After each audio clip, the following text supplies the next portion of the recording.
It is Saturday, March 30th, and this is the Armstrong-Williams Show. Mueller, Smollett, surge at the border, affordable care, and much more on this edition. Join us.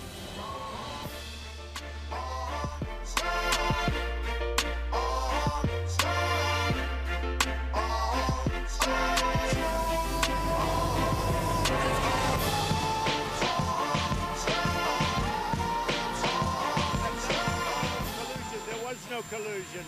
It's a collusion hoax. It's a collusion witch hunt. This is all about setting up the stage for impeachment proceedings. That's pretty clear. He knows the truth. I know the truth. Others know the truth.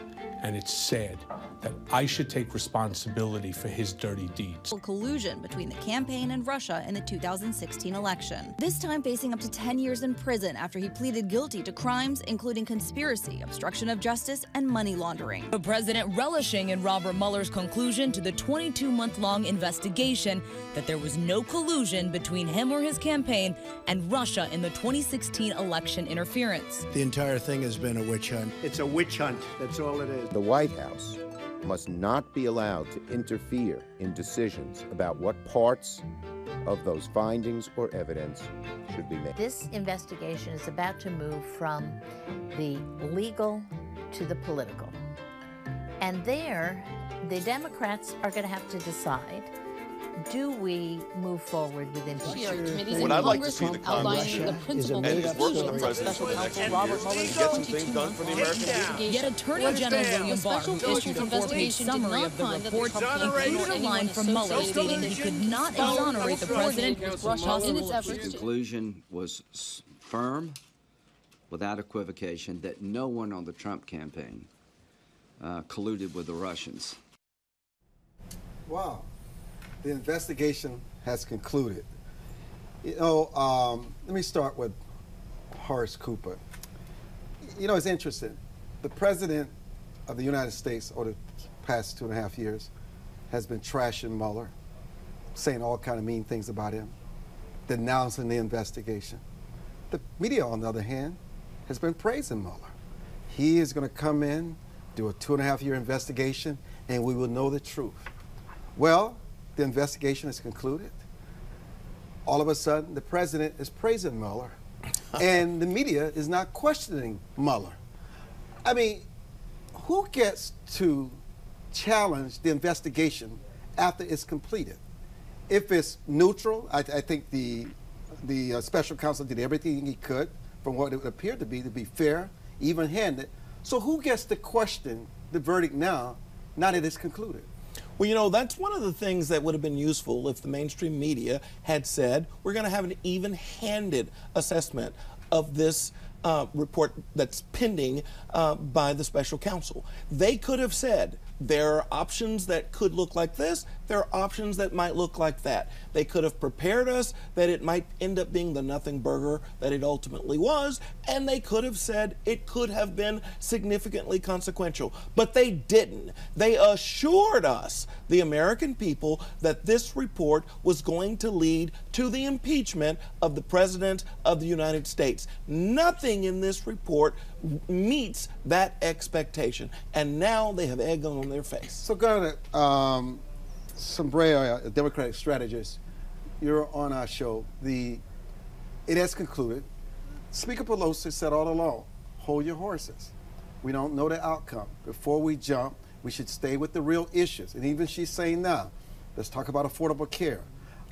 This investigation is over. Obviously, if the investigation had gone opposite, sort of clearing the president's name, he would be condemning Mueller just as well as the media is condemning Mueller now. So what institutions do we place our trust in? We understand that everyone has an agenda here, but do you believe that the conclusion was above reproach?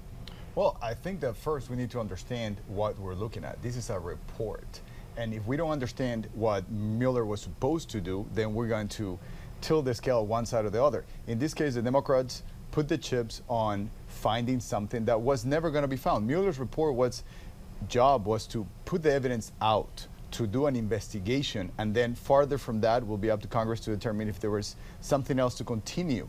But it was never Mueller's job to charge the president. First of all, because the president cannot be charged with whatever Mueller could have found. But it was not his job to come out with a surprise. And unfortunately, Democrats expected that, and they went with the media expecting a surprise. And the surprise was to them. Well, then, Amisha, then it sort of reminds me of the fact that they tried to delegitimize his election a couple of years ago, and they got another try at it and trying to do the same with this Mueller investigation. And when it did not work out, they're scrambling to recover their credibility. We're in a very interesting place post-Mueller investigation. And I will say that to Nancy Pelosi's credit, her push was always not to see this as the be-all to end-all. I do think there are others within the party who just really wanted to see this lead to an impeachment, really wanted to see some bit of credibility to the fact that Hillary Clinton lost in 2016. And I think that this was something that they definitely looked at as something that people could grab onto, even though polling after poll showed that the general public did not care either way, and this wasn't something that was going to be a determining factor in how they voted come 2020.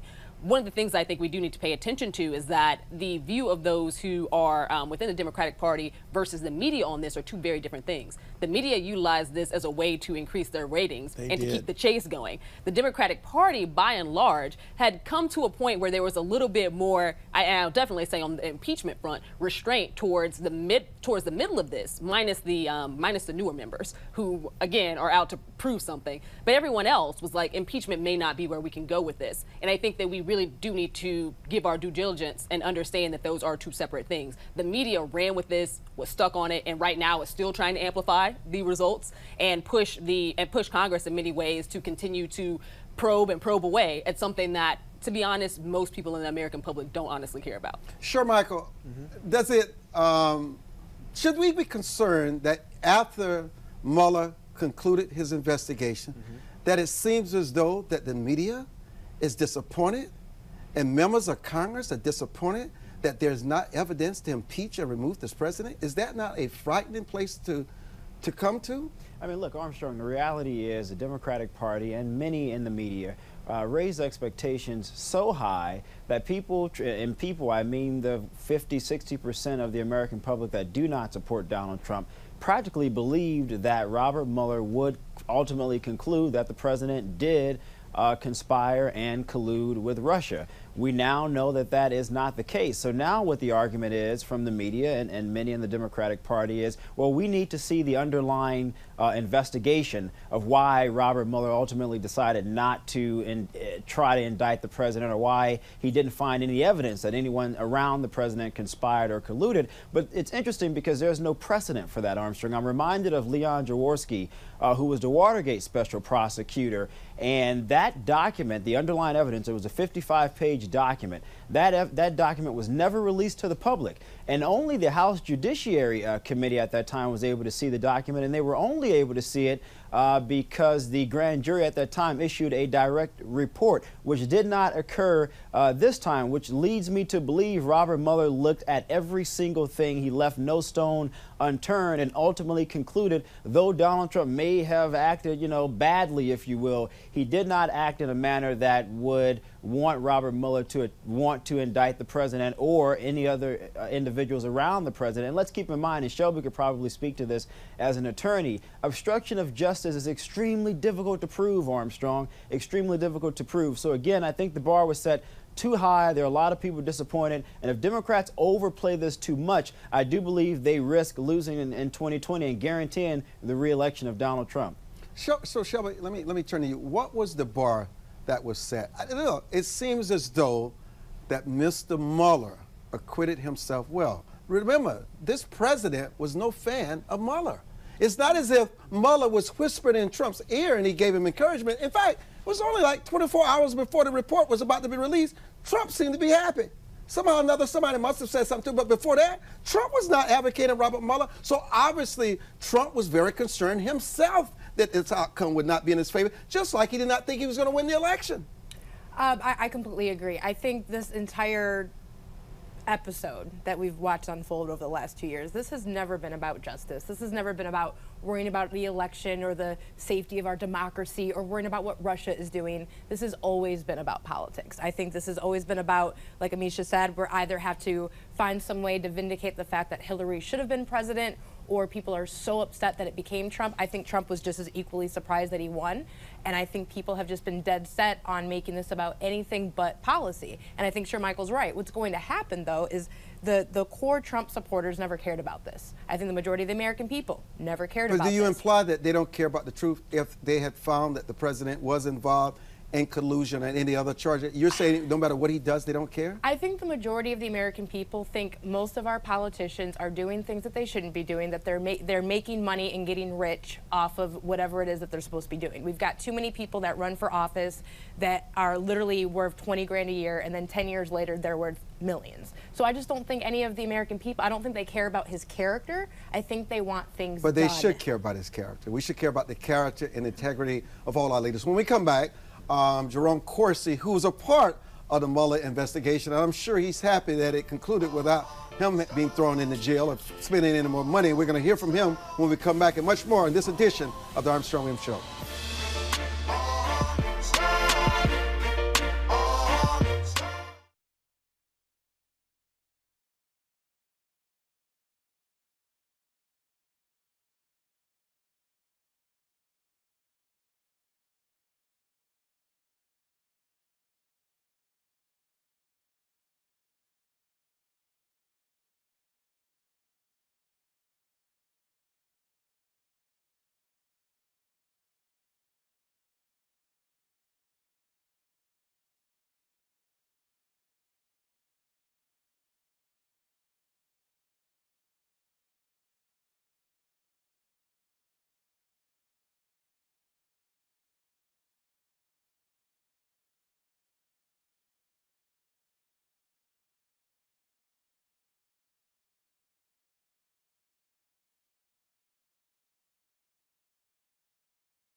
I mean, the idea that a president of the United States is accused by the paper of record of working for the bad guys. It's about time. I've been using the word treason and traitor for the whole time he's been in office. It's very... I guess you wouldn't want to give up that you're handing things over to Putin's man. Well, of course not, especially in light of the president's repeated, almost ad nauseum allegations, no collusion with the Russians, no collusion with the Russians. Well, everyone repeat after me. Single most serious scandal in the history of the United States. Was the president of the United States an agent of an enemy of the United States? There's nothing credible that the president has been saying for the last 2 days. The president, when he says Russia hoax, he means the investigation and some others on TV, never under oath, wanting to suggest that somehow Russian meddling in the 2016 election was successful in changing a single vote or indeed the electoral outcome. You said you had more than circumstantial evidence of treasonous collusion with Russia. What specifically were you referring to? And please be specific. If you look at the facts that are already in the public domain, they're pretty damning. I'm not saying he's a Russian asset. I'm saying that he sat on his asset when he was supposed to be confronting Putin. And I really want to be fair to him, okay? I should also cross off Mueller from the list of Trump investigations, okay?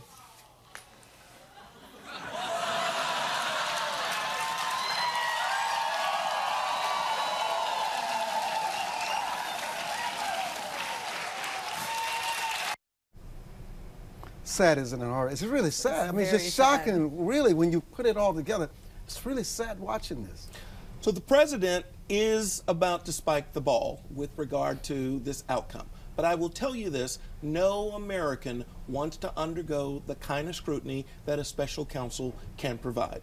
There was not one conviction for collusion-related or Russia-related activities throughout the entirety of all of the convictions that took place. What happened was people either weren't forthcoming or under pressure agreed to say that they weren't forthcoming. When you rain $1 million legal bill down on people and threaten them with a decade behind bars, you will get them to say and plea to whatever you want. Gunther?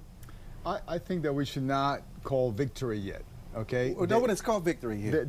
We're just dealing with the facts. He was not exonerated completely, and yes, there was no evidence of collusion. So what was incomplete? I agree. Well, the investigation we haven't seen. Well, just what was incomplete? You said not completely. What was incomplete? No, it was not completely exonerated. That's what I said. I said what was incompletely? What was that? What was incomplete? As far as we know, the report does not exonerate the president of all their charges or of all their potential charges. What has he not been exonerated of?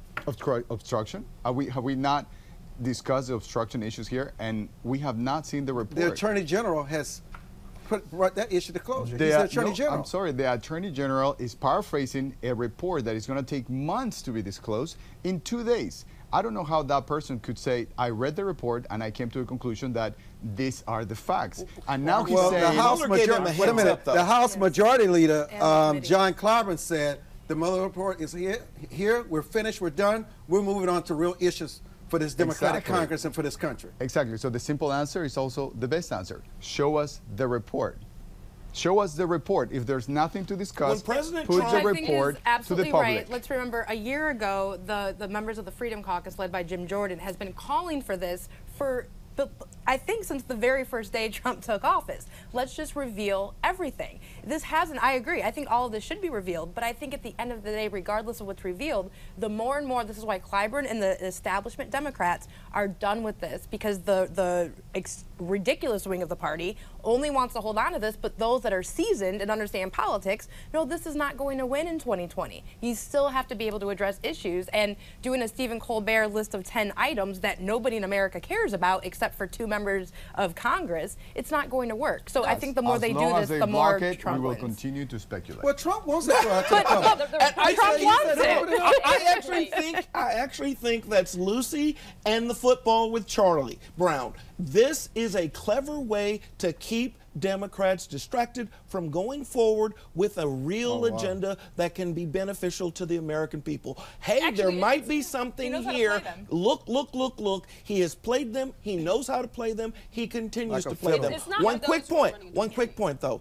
When President Clinton was impeached, the very thing that he did, the obstruction of justice count, actually could have been prosecuted if it had been done by an individual. What we know now is this action, a president tweeting and speaking publicly, Could not be prosecuted. So why would you impeach? Why would you impeach behavior that couldn't be prosecuted if an individual had done it as a private citizen? Sure, Michael, let's get you in on this conversation before we go to Misha. Coming up, Jerome Corsi is joining us, as well as Larry Klayman. Sure, Michael? Well, look, really quickly, Armstrong. So Robert Mueller notified the Justice Department 3 weeks before that he could not reach a conclusion on whether or not the president obstructed justice, and essentially kicked the football to AG Barr and Deputy Attorney General Rod Rosenstein. And let's keep in mind, Rosenstein has overseen this investigation from the beginning. He's aware of all the evidence. Now, let's also move forward why this could be very, very dangerous for Democrats politically. There was a recent poll that came out, I believe, several days ago that indicated the Robert Mueller investigation was the 6th most important issue to Democratic voters. voters. It was not an important issue at all to Republican voters, and it was the 10th most important issue to voters writ large. What does that tell me as a strategist, or what should that indicate to Democrats and Republicans? That, Armstrong, this is not even a top 3 or top 5 issue for most American voters, which Shelby has alluded to. So again, they have to be very careful not to overplay this. Should the investigation be released within limitations? Absolutely. I think it should. I think we all should be able to see what's in it, as long as it doesn't indicate things that the Justice Department believes should not be released to the public for investigative purposes. But again, when you look at what Robert Mueller ultimately said, he looked into Russian collusion. He looked into whether or not the president conspired. There was no evidence of those things. Now, to say the president wasn't completely vindicated essentially means that the president probably did not act in the best behavior. No one is surprised by that, Armstrong. But as it relates to the law, which I think we all respect here, he did not break the law. And whether you like Donald Trump or not, you have to respect that reality. And I think most of the American people are saying, I'm concerned about health care. I'm concerned about the economy. I'm concerned about how I'm going to put food on my table, not what Robert Mueller says. Sure, Amisha? Absolutely. I agree with Michael. One of the things I think we have to pay attention to is that the American public generally does not care about this. But beyond that... But there was a point they did care. There was a point immediately after the election where there was a lot there where people actually cared. And it slowly dwindled as time went on. More importantly, I think that we do need to touch on the tweet about full exoneration, because there is a big discrepancy between the Mueller report and William Barr's announcement. The Mueller report does not say fully exonerated at all. And I think that the president going and making those statements and others jumping on board with those, it is factually incorrect. Well, he does a lot of factually sometimes incorrect things, so we expect that from the president. But we also expect there to be a release of the full report. And I think that that would do its due diligence for the American public, but also for, if he is looking to clear his name, looking to showcase everything and how thorough this investigation was, which I do think that Mueller gave a very, very thorough investigation. He is not someone who had a history of loyalty or anything towards this president, and nothing leaked throughout the entire process. So I think that we do need to be advantageous in many ways of looking at what this actually looks like. But the 2020 candidates, to their credit, on the Democratic side, have not brought this up at all. This is not something they are running on. This is not something they are giving stump speeches on. This is not something they are fundraising on. They have surely moved past it. So this is not a 2020 issue.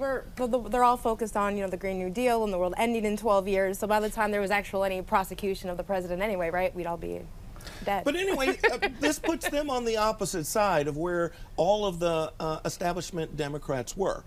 In 2017, when the discussion came about what information ought to be disclosed, the Democrats almost unanimously said that information that comes from intelligence sources should never be shared. And only person who would want to do that is someone who was supporting the interest of Russia. Much of this investigation involves our national security assets, our intelligence assets, and counterintelligence activities. How can you now demand to have all of that information released? And the information that's not is almost overwhelmingly grand jury information that is protected. When you take away the national security element and the grand jury element out of a multi-thousand page document, you'd be lucky to have even a dozen pages. So what is it that they say they want to see, that they insist that we should see?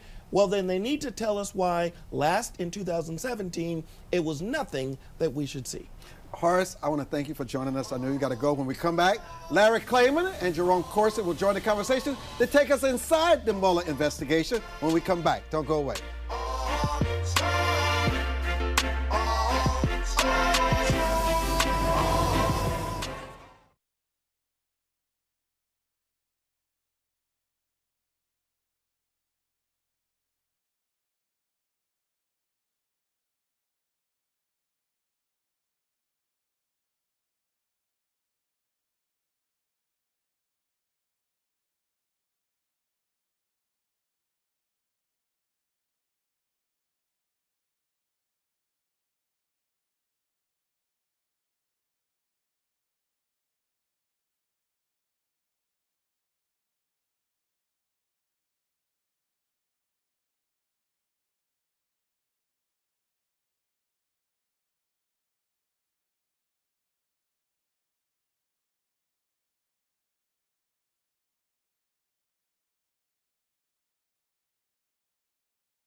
You know, Ambassador Seaborn Gray is like the elder statesman and the contributor to this show. He served Vice President Bush, George Herbert Walker Bush, for all 12 years as his legal counsel, 2 as Vice President and 1 as President. He was also the ambassador to the EU.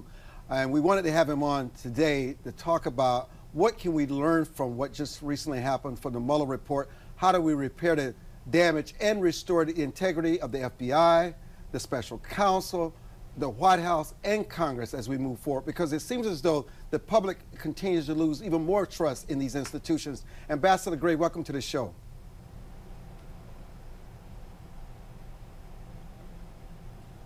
Oh, wow. Ambassador Gray, welcome to the show. Well, nice to be with you. Yes, and how do you respond, Ambassador? How do we restore the integrity?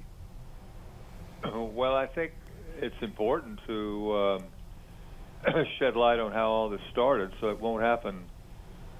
So it won't happen again. There's always an ulterior motive behind most of these kinds of episodes, and we need to know what they are, so as to give a warning to people in the future: don't try it, because you're going to be outed. So what do you think was behind this episode? Well, I think the Clinton people wanted to deep six what they could do to deep six the Trump campaign, and when he got elected, which I don't think they thought would happen, to hurt his presidency. I think that's how it all got started. It all got started, I think, in the intelligence community trying to gin up a Russian investigation to which they would, point Trump, point it to Trump. Now, I don't have any doubts that Russia meddled or tried to meddle in our election. I think they try to meddle in everybody's elections, and my guess is we do the same thing from time to time ourselves. So I think that was worth investigating and should have been investigated. And it, in fact, was under investigation for nearly a year before the special counsel was appointed. So it was well under scrutiny, and there did not need to be a special counsel to focus on Trump. That was a manufactured episode involving the Hillary campaign, Fusion GPS, the FISA warrants, the Steele dossier, which got some fake news from some of his Russian contacts, and all of this was designed to put Trump in the crosshairs. One of the strange things that happened is that unlike the regulations which require the identification of a crime, the appointment of Mueller was never accompanied by any public description of the crime that he was to investigate. So there never was any way for the Trump team really to fight back, since they didn't know what they were dealing with, and still don't know. In many ways, they still don't know. And so in the future, if you're going to do another special counsel, which I think no one should ever do, they should use the usual U.S. attorneys around the country to do the investigating and prosecuting. But if you're going to have another independent counsel, you should have all the full disclosure that the regs and the statute call for. Do you think that the FBI was weaponized to do this deed? I think there's a lot of evidence that they were, and I think we need to find out one way or the other. So do you think there should be further investigations? Well, I don't think... I think Senator Lindsey Graham has talked about this at a press conference yesterday or the day before, and I think his committee can do the investigation. I don't think you have to appoint some new independent counsel or special counsel. I don't think you have to get all wrapped up in huge ceremony about it. It's not a run of the mill, but it's an ordinary investigation, and the Intelligence Committee in the Senate has authority to do it. The Judiciary Committee, headed by Senator Graham, has authority to do it, and it should be done, and it can be done in a year. But we ought to make sure we know everything there is to know about the FISA warrants. They have never been disclosed. That's never been disclosed what went into the FISA warrants, and it's never actually been disclosed what Mueller's assignment was. Even though the regulations require the identification of a crime, no crime was ever specifically identified. And the same thing is true of Iran-Contra. I mean, there's a pattern here. This happened before with Iran-Contra, with which I'm quite familiar because I had to defend against it. I wasn't involved in the early facts of it, but I had to defend against it. And Walsh more or less admitted in his memoirs that there never was a crime to begin with. There were a lot of policy mistakes, political mistakes, and things that shouldn't have been done in secret, but there was no federal crime. Well, Ambassador Gray, thank you so much for joining us to share your perspective on how all this began and what we must do in the future to prevent it. It's always a pleasure talking to you. Okay, good. Thank Good you, to be- Ambassador. Right. You know, Larry Klayman is joining us now. After listening to former legal counsel Gray, are you pretty stunned? Well, what he said was repeating, and I really respect the ambassador. He's a very bright man, good man. But he sees things from a different perspective. He's from another time when things were civil here in Washington, D.C., before the FBI, the Department of Justice, my alma mater that I was once proud of, the CIA, the FBI, and NSA were under control. Now it's under the control of a deep state. It requires more than disclosing information. People need to be held accountable. And you're going to hear about this from my client, Jerry Corsi, in terms of what we're doing. We have lawsuits, we have criminal complaints. It's not going to happen with Senator Graham's committee. Senator Graham just had to admit the other day that he turned over the Steele dossier, or that he advised John McCain, Senator John McCain, to give the Steele dossier to the FBI. He's got a conflict of interest. And I don't think he wants to investigate this because he's wrapped up in it himself. And even if he wasn't, you wouldn't have the Senate or the House do anything. It's for show. It's not for dough. It's for ratings on Fox News. That's about it. And we'll be back, and Jerome Corsi will join the conversation. And we have other topics that we're going to cover on this edition of the Armstrong-Williams Show.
So, Larry, you think this is theater at the expense of the American people? They have no intentions of getting down to real substantive issues. Absolutely and not. Investigation. There's an unwritten truce between Democrats and Republicans. They don't go after each other's throats. They just go on Fox News, CNN, and MSNBC, raise money, and get reelected.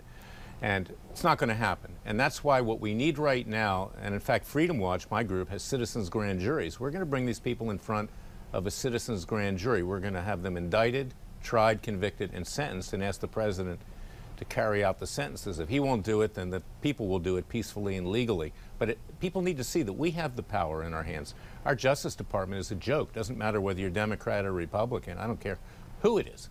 So this is the problem that we have. And then we hear all of this stuff about the media and the fake news and everything else in the last few days on Fox News and other places. All they do is talk. Jerry Corsi brought a case against the Washington Post and Jeff Bezos. I have other clients, Sheriff Joe Arpaio, Chief Justice Roy Moore, who is sued, New York Times, Huffington Post, the whole lot of them, CBS. We're trying to bring about justice here, but I'm tired of hearing all this stuff that just basically boosts ratings and advertising dollars. Something needs to be done, and the Congress is certainly not going to do it. So Gunther, you think both parties are corrupt? And I agree in part with what he said, but disagree in part. And with all due respect to Ambassador Gray, I don't think that the criminal investigation should forecast the charges or the crimes. I work in the criminal world. I have defense. I defend alleged criminals, and we would love to get the charges ahead of time prior to the investigation, but that's not how it happened. The investigation have to occur prior to putting the charges on the table. And we saw it with Michael Cohen. The second he was told that he was going to be charged with A, B, and C, he ran to his lawyers, he ran to President Trump's lawyers. They came together with, a good story, and then we have his story in front of Congress. So, agree in part, yes, investigations are being used for propaganda, but the investigations open doors to things that we need to see, and the American public needs to see. So let me raise this. Is there any institution that we can trust in the end that's not just about money and ratings? How about God? God. That's about it in my opinion. You have mega church pastors. Are we talking about the church? Are we talking about the church? The church. Taking some Just look at what happened to little boys in these churches. Please, are you talking about, what are you kidding me? Here's the thing. I'm glad we're making a little transition here. CNN and MSNBC empowered Micah Avenatti. Blue eyes, blue blood, good looking, the future presidential candidate. How is it they could not know that 10 years ago this guy was paying no taxes, allegedly fleecing people out of their money, taking $1.6 million supplements? How can you, on the New York Times, cover the New York Times magazine, how can you not have somebody tell you who worked within his barista coffee company tell you, but wait a minute, did you know this? How can that not come up? Michael Avenatti was always shady. I don't think that there is a person on either side of the aisle or a person who exists in this country who doesn't think that he was shady. But he was great for media ratings. He was somebody who had a great social media presence. He was saying things that at least liberals would jump on in terms of attacking the president. It was something that was salient. Folks wanted to see what was going to happen with the whole Stormy Daniels situation. He jumped from Stormy to R. Kelly, from R. Kelly to Nike. At the end of the day, he was someone who really was chasing dollars, but he was also someone who was good at his craft, and meaning that he could create an image of himself that was very different than his reality. Don't you think we, the people, have a right to know the other side of this guy so we can actually make the judgment for ourselves? Because you know what you're doing? It was through his empowerment with Nike and MSNBC that he felt emboldened to go to Nike and said, "I'll bring you down." They gave him the platform. Gunther, you don't have a problem with that? Like again, and this might be the lawyer in me, I agree in part and disagree in part. Yes. They should have known what type of a person they were putting on a platform and giving him the resources to do what he did. But at the same time, he was not presenting himself to be investigated. So are we saying that every person that is going to be put on the platform should be investigated? And how high are we going? Are we going all the way to the White House then? Everybody should be investigated? Is that our system now? Avenatti came in with an ultra shady background. Yeah, I think the difference here is I think there's very similarities between Trump and him, actually. They both know how to play exactly what game that they're playing to get the media attention. And he was brilliant at it. I mean, look what's happening right now within the presidential race, right? Now you've got Beto O'Rourke, who's supposed to be the next Obama because he goes to the dentist and we all see his social media when he does that. Because he was born to run, Shelby. Exactly, right? All of this has turned into a Hollywood reality talk show. Sure, Michael. And that's what it's all become. Let's get you back in on this conversation. Sure. Is this not sad commentary for our country and the media? I mean, look, Armstrong, I think when you look at most polling data, or at least most legitimate polls, indicates that the American people do not trust the media. As it specifically relates to Michael Avenatti, this is why. This guy was on CNN, he was on MSNBC, all networks which I have appeared on, you have appeared on as well. But they presented this gentleman as being a credible person. And now we see that he now faces similar charges to Michael Cohen. The irony there is pretty funny. So I think a lot of people will see this and they will say, well, how much can we trust from the media? When we see these individuals who are saying perhaps the president did this, or we see individuals who are saying Democrats did this, how much legitimacy should we give to the veracity of their statements without doing our own research? I do not think this is a very good moment for the media as it relates to Michael Avenatti. I also don't think it's a very good moment for the media as it relates to Donald Trump. I think people want to be presented with the facts, Armstrong, and they would like to discern from those facts and formulate their own opinions. They don't expect or want folks in the media to do it for them.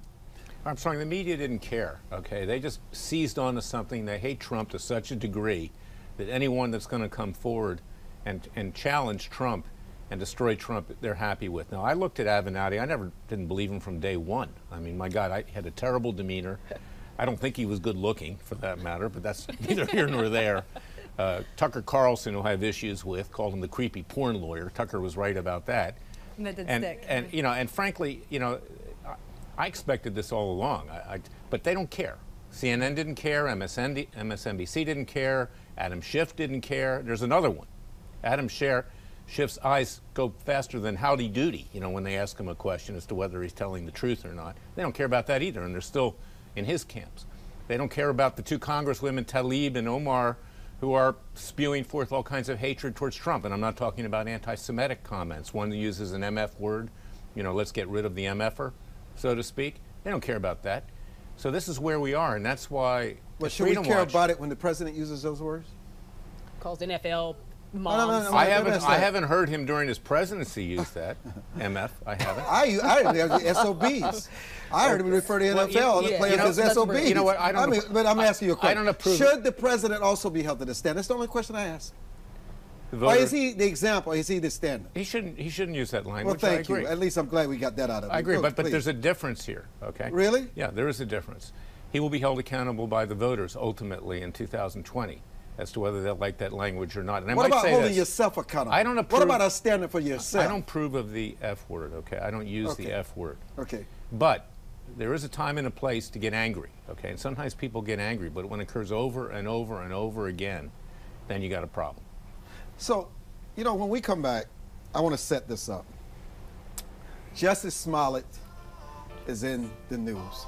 And I'm glad we have the lawyers and the commentators, the expert. Justice Smollett has not been exonerated, okay? If only Justice Smollett, with all this clout that he's got, this is what you're seeing. We talk about white privilege. This is black privilege, okay? Forget about black and white privilege. This is privilege at its best. This is not about no race. If you got the power, you got the money, you got the access, you get lesser charges or no charges at all. We're going to talk about this double standard when we come back. Don't go away.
here is my issue. Okay, let me tell you what my issue is.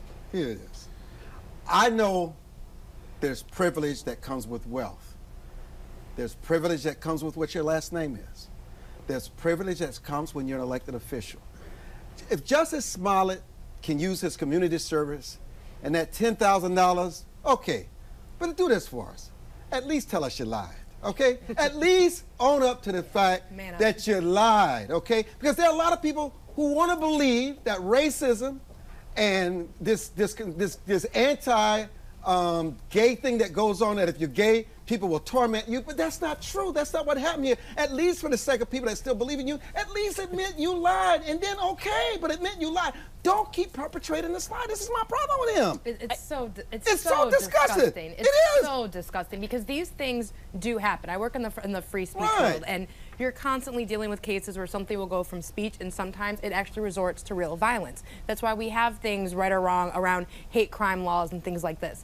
All Jesse has done is make people in my field say, this is exactly why we told you guys not to push things like hate speech legislation or hate crime legislation, because these are the types of things that happen. And now, regardless if something happens tomorrow, which could very well happen, anybody that believed it has every reason to say, no, this stuff didn't happen. He's disgusting. Beyond that, I'm a Chicagoan. For this specific case, they took 25 investigators round the clock to dig up phone records, to interview people in his building, which, by the way, is one of the most expensive buildings in the city of Chicago. There are cameras on every corner. I don't know how he thought he would ever get away with this lie to begin with. And just this past weekend, there was an officer in the city who was shot down, murdered, based on his race. We have evidence of that. There was a guy who went around looking for a Latino to kill. That is a hate crime.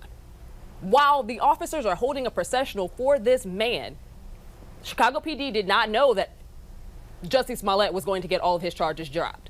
They're holding a vigil. They're marching through the city. They are holding the processional for this officer who just lost his life as a result of the hate crime. They get a huge smack in the face after all the time they spent on this non-hate crime case to say that all of the charges were dropped. That, to me, is a huge issue. And I think that all Chicagoans should be upset, one, because of the sheer amount of money that was used on this. Two, because there are real crimes that occur across the city every day, all day, and we don't have enough people on the force to actually be able to solve those. Three, because he has not apologized to anyone, not a single person. Having these charges dropped is a slap in the face. To say that, okay, well, he can get off on community service, that's wrong. For Rainbow Push as an organization to sign on and say he can volunteer with us and that this eradicates him of this issue, I don't understand. And Gunther, Gunther, let me just come in. Here's the other thing that gets me. The Chicago police does this thorough investigation. Now listen, there are people who are ignorant in the world. They assume because all 16 charges are dropped, he's innocent for some reason. That this is a hoax and two white people gassed him and roped him and all these. That's not what it means. It means that they worked the system to his advantage to drop all the charges. Correct, and that's what the criminal defense attorneys do. They are prepared to get all these charges dropped. But there's another point here: the $10,000 that he's foregoing. That should not be enough because the punishment does not fit the person. Yes, the crime that he committed will be dropped, and that is according to the law. The law allows it. But the city of Chicago could charge him. In Florida right now, we have parents being sued hundreds of thousands of dollars because they put their kids in a school that didn't correspond. And they have to pay, they have to get mortgages to pay back the city for the expense of those children. And he's going to pay $10,000. That was spent in 1 hour with all those officers doing an investigation. That's what is wrong in front of everybody. Larry? It's a tough issue. You know, I've been very critical. I'm Jewish Christian, okay, and I'm very proud of my heritage. Oh, where's this going? I'll tell you where it's going. Let me hear where this is going. Well, you said it. You said it earlier. Black privilege, okay? Oh, it's privilege. And you said it straight up. You know, white person can't say that. You can say that. I can say. Oh, that is black privilege. Oh, he's privileged. I can say it. I can say it about my people who have gone way out there, like Adam Schiff and Nadler and Schumer. I'm embarrassed of them. They're an embarrassment the way they behaved, and that's Jussie. But this is Hollywood Smollett. privilege. If I went to Chicago It's right both. now and filed a false police It's report, both. I would be locked up. It's both. Well, it's both. both. Here, But they were worried he was going to turn this thing into a Trayvon situation. It's Hollywood. It's black privilege, it's sexual preference privilege. It's both. He's getting it both ways, and someone made it. And here's the sad part to me: to not tell the mayor and police department The blind side didn't know this way? You know it's smelly. And you know it didn't pass the smell test for them not to tell. That's what it tells you. The disrespect that you show the police department when there's already so many issues happening. I think everybody, regardless of you're on your left or the right, knows that none of these issues are going to be resolved without trust and community.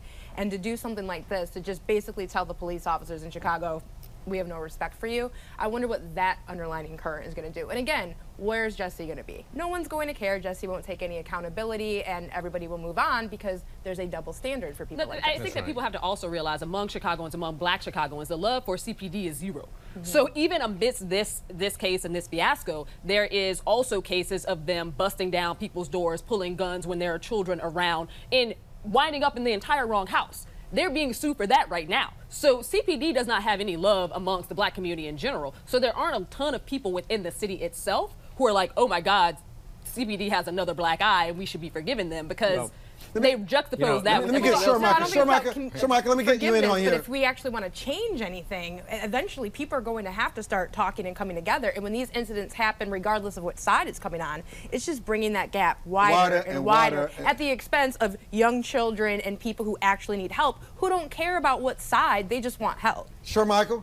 Well, look, Armstrong, I don't think the privilege of Justice Smollett can be relegated to his race. Really? Let me finish. Oh, you're politically correct now. I think that what it indicates is that someone who has wealth, someone who has connections, someone who has access, regardless of ethnicity, was able to get away with something that the average person could not.